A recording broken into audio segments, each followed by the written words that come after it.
Hey everybody, what's up and welcome back to today's video guys. And today I'll be showing you how to group by value in Excel.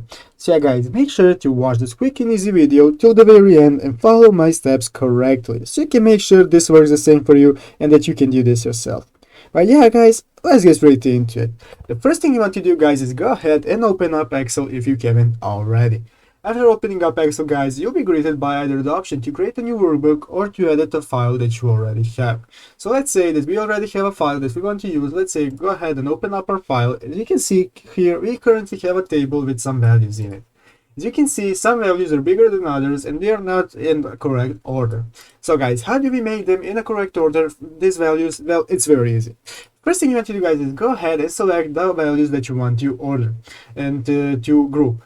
So let's say that we want to group all these values one by one by their value size. Then we're going to select them all and we're going to right click anywhere in the group in the selected values and going to go find here this option called sort, and we're going to sort either from the smallest to largest or largest to smallest.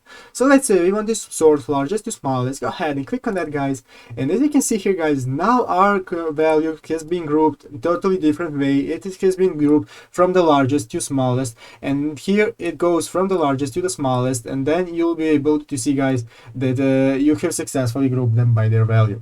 So guys, that's how you do it. I hope this video was helpful. If it was, make sure to leave a like and subscribe to the channel. So guys, thank you for watching, take care and bye.